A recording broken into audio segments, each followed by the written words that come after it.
Boa pessoal, então vamos para mais um vídeo a respeito dos nossos exercícios. Dessa vez a gente ainda continua com exercícios sobre tabelas REST e funções REST.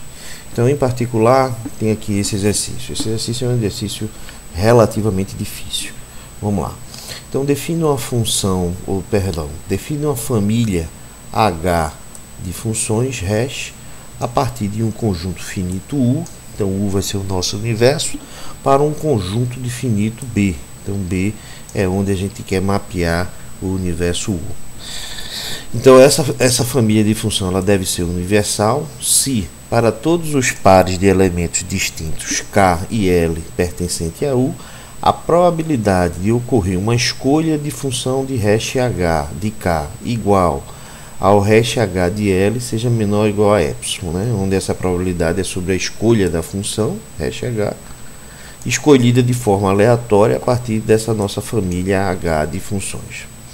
Então a ideia é, uma vez que a gente tem isso, mostre que a família universal de funções REST ela deve ter esse epsilonzinho, que é o limite de condição de colisão mínima, dado por 1 sobre a cardinalidade de B menos 1 sobre a cardinalidade de U. Ok? Então vamos lá. Solução. Vamos fazer Bzinho ser a cardinalidade de B e Uzinho ser a cardinalidade do meu universo U. Então a gente pode começar a resolução mostrando que o número total de colisões ela deve ser minimizada por uma função REST que mapeia U sobre B elementos de U grande para cada um dos valores Bzinho do meu conjunto B. Ou seja, a minha função REST ela vai mapear então uma fração U sobre B, onde U é a cardinalidade do meu universo U e Bzinho é a cardinalidade do meu conjunto B finito que eu estou querendo levar os meus elementos do universo. Então, para uma dada função REST, a gente pode definir aqui como seja U de J o número de elementos mapeados em J, ou seja, a quantidade de mapeamentos que eu tive no meu elemento J, onde J, logicamente, ele pertence ao conjunto B.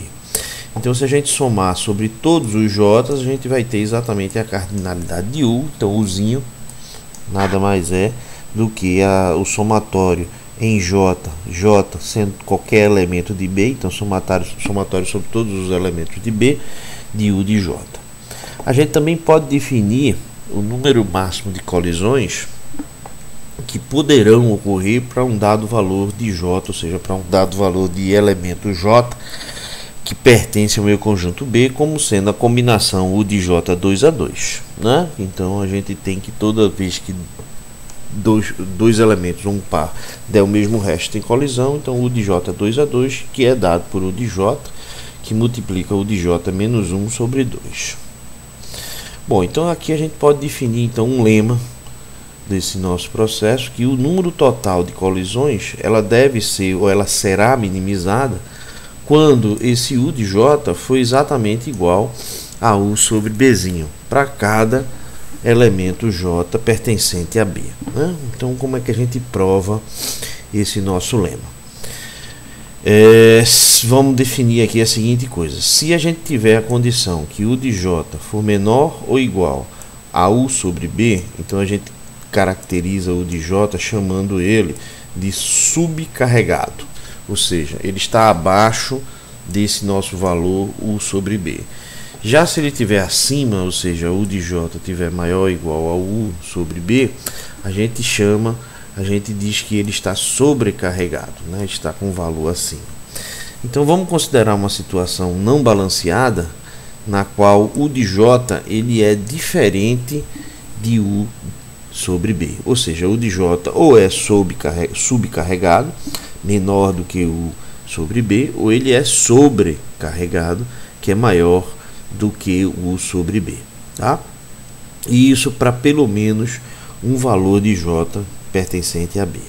Então a gente pode pensar agora em converter uma situação de equilíbrio em que todos os U de J eles são iguais a U de B, para uma situação não balanceada pela movimentação repetida de um elemento que vai de um processo subcarregado para um processo sobrecarregado. Ou seja, como é que é essa ideia?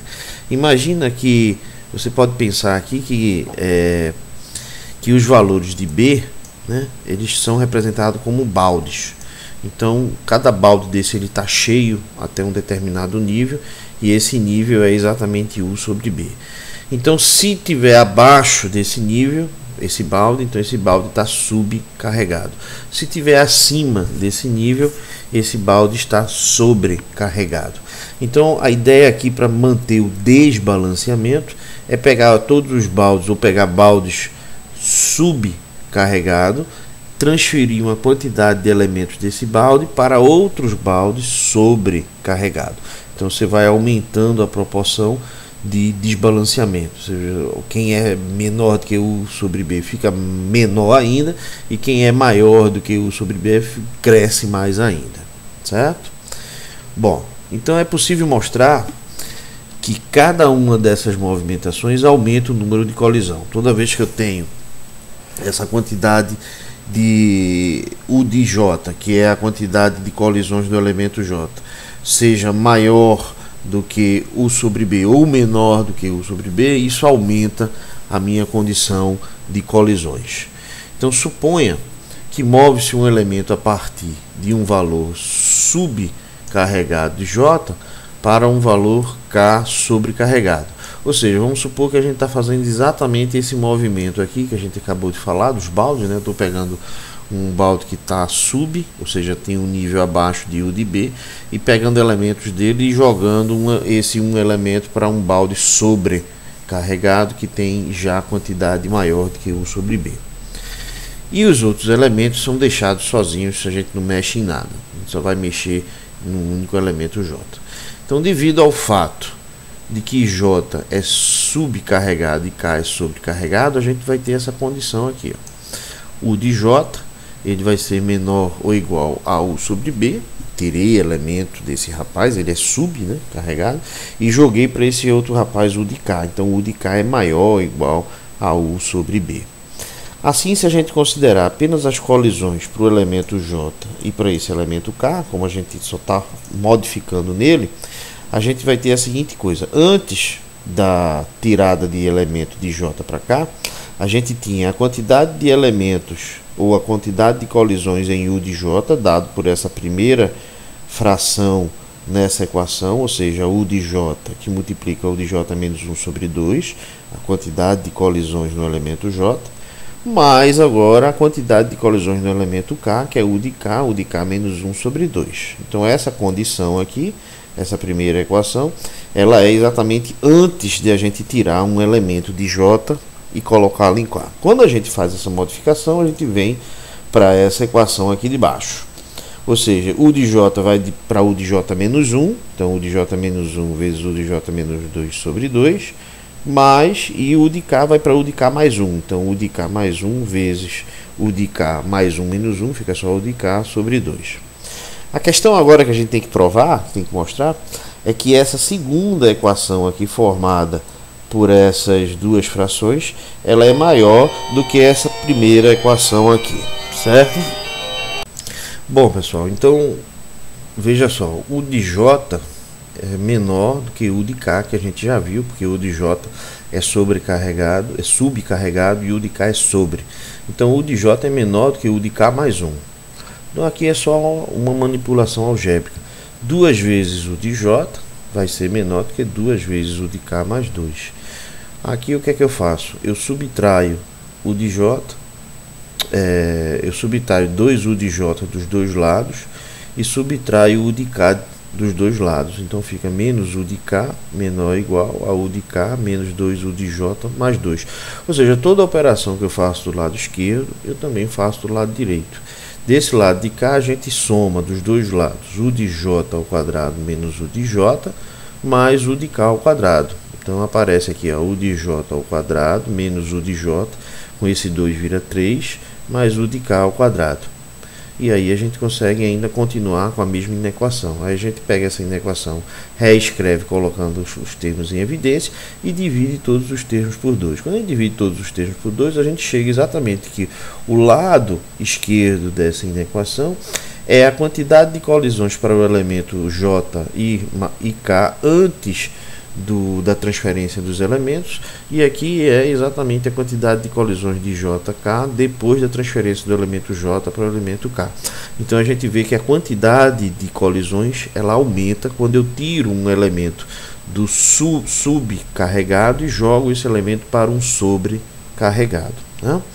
Então a conclusão que a gente chega é que cada movimentação ela aumenta o número de colisões, concluindo-se que as colisões elas são minimizadas exatamente quando eu tenho um ponto médio, U de J igual a U sobre B para todo elemento J pertencente a B.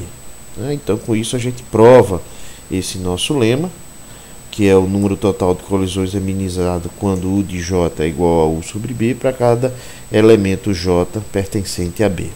Ok? Uma vez então que a gente sabe desse lema, então pelo lema acima descrito, para qualquer função hash, o número real de colisões no mínimo deve ser a combinação U de J, que no caso, como a gente quer no mínimo, U sobre B, 2 a 2 vezes o número de elementos do conjunto B, ou seja, Bzinho e número de colisões de U de J. Como U de J é U sobre B, então é Bzinho vezes U sobre B, U sobre B menos 1 sobre 2. E como o número de pares de elementos distintos de U é a combinação de U 2 a 2, que é U menos 1 sobre 2, o número então total, de colisões por par de elemento distinto, ele deve ser no mínimo de quanto? Ele deve ser a quantidade que a gente já viu, dividido pela quantidade de pares distintos. Então isso daqui fica igual a B, U sobre B menos 1 dividido por 2, dividido por U, que multiplica U menos 1 sobre 2. E isso tudo, ele é igual a U sobre B menos 1 sobre U menos 1, que isso daqui, se eu tirar o menos 1, esse lado aqui fica menor do que esse processo, e esse lado aqui a gente pode organizar, é 1 sobre B menos 1 sobre U. Tá? Ou seja, sobre um limite epsilon, sobre a probabilidade de uma colisão em qualquer par de elementos distintos, não pode ser menor do que 1 sobre B menos 1 sobre U. Como 1 sobre B é a cardinalidade de B e 1 sobre U é a cardinalidade de U, epsilon não pode ser menor ou igual do que 1 sobre cardinalidade de B menos 1 sobre cardinalidade de U, como a gente queria mostrar no início do problema. Ou seja, a probabilidade de a gente ter uma colisão com uma família de hash uniforme é menor ou igual a 1 epsilon, onde esse epsilon tem que ser maior ou igual a 1 sobre B, 1 sobre cardinalidade de B menos 1 sobre cardinalidade de 1.